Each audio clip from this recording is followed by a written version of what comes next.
Hey guys, welcome to GluttonforBooks. I'm Sonia and this will be my book talk about The Red Queen by Victoria Aveyard.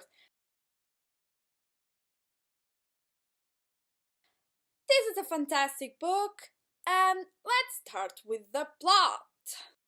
So, the world is divided in two types of people, the Reds and the Silvers. The Reds are ordinary people with no power whatsoever, and most of them are servants or fight in the war and live very poorly. They definitely don't have the best lives. Poor Reds. And then there's the Silvers. The Silvers have power. They are the ones that rule the kingdom, and they have also an ability. They can control things like fire, water, air, electricity, read minds, manipulate people into doing stuff. And then there's Mare Barrow, a 17-year-old that can control electricity and has red blood.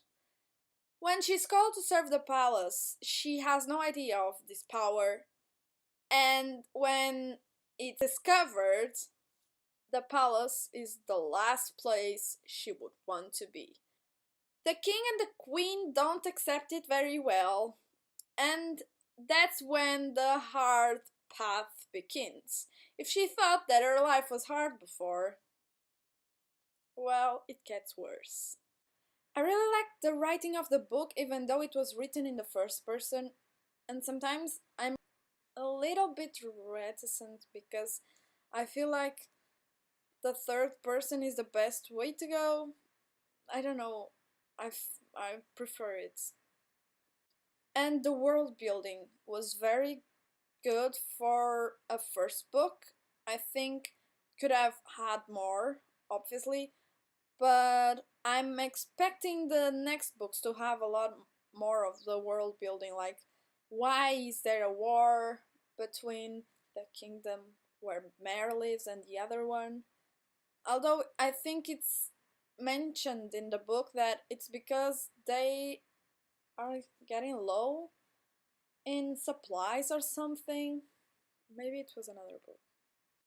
I really like Mare. I think because she's a protagonist that is not afraid of showing her emotions, which is rare. We don't usually read books with protagonists that have that kind of not afraid of showing it. Just don't hold it in. Do, but not always. And I think other than Mare, I think I only read who? America Singer doesn't do that either. She shows her emotions a lot more than Mare. But I think it's a good thing. Because there are flaws, obviously, we all do, and it's something we can relate to. They're not all badass and stuff. I do like badass protagonists. I'm guilty of that. I think they are my favorites. But we do need female protagonists that also represent the ones that aren't so fierce or sass or just normal people with emotions and not afraid of showing them. Maven is my favorite character of the book. Now, I don't want to say too much right now because I will probably spoil you, but he's an interesting character and be excited because he's awesome.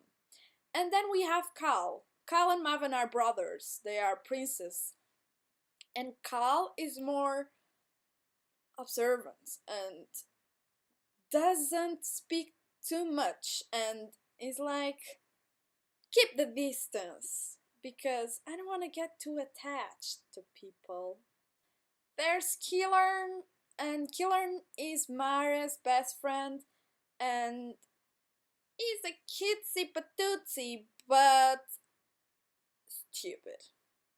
Let's just put it at that. Spoiler alert right now. I'm gonna get into the spoiler section of the video, so if you haven't read the book, go read and come back. And I'll see you later! Now let's talk about the plot twist. So I wasn't expecting that, obviously, like, what? I was kind of suspicious that by the end there was something in my gut that told me there's going to be a betrayal. But who was going to betray Mare? I had no idea. I thought it would be like Lucas or Julian, but Maven. Oh god. I don't care. I still love him. But it was like a punch in the stomach when I read it, because it was like he betrayed me as well. I was reading, and Cal, I was sincerely expecting him to bend when Mar told him to join them and bring down the king. I was thinking, oh, okay, yeah, he's going to join them because, well, he loves her, obviously. That was a surprise. I was positively surprised because I wasn't expecting it. So my second favorite character is probably Julian, because I felt like he was kind of a protector, like father figure for Mar in the palace. I don't know if I was the only one. And then there's Lucas. What do I have to say about Lucas? I loved him from the start. Why did he have to die? It was so nice, and the only person that I like, you're so nice. I would marry you. Why? And it broke my heart because what he said by the end, it was all true. It was, but it hurts. I want it back. Mare's brother. By the end, I was not expecting him to show up. Don't ask me why. I thought he was dead. I thought he was dead, and he's not dead, and Lucas is dead. I don't know what to think about that. I want Lucas back, but yeah, but so nice. He also has powers, and now he can like train with his sister and be all brotherly and yeah, family power. But I want Lucas back. That's what I want. And now it's the favorite quotes part. First quote. I really like this quote. It's one of my favorites now. And the quote is, anyone can betray anyone. Yeah, the light you cannot see. But this is the book. I don't have it like the actual book because no money, no fun. But I bought it for the iPad. It's cheaper. And the second one is, Maven starts after his fleeing brother. He does not like to lose, and he lowers his voice, now so close to me I can see the tiny flecks of silver in his eyes. Neither do I. I won't lose you, Mare. I won't. And she replies, you'll never lose me. And I cried! So yeah, that's all for today. I'll see you next week. I hope you enjoyed it. Let me know in the comments if you did. And what's your favorite character? Because I like to know that for some reason. Don't ask me why. Yeah, and see you next week.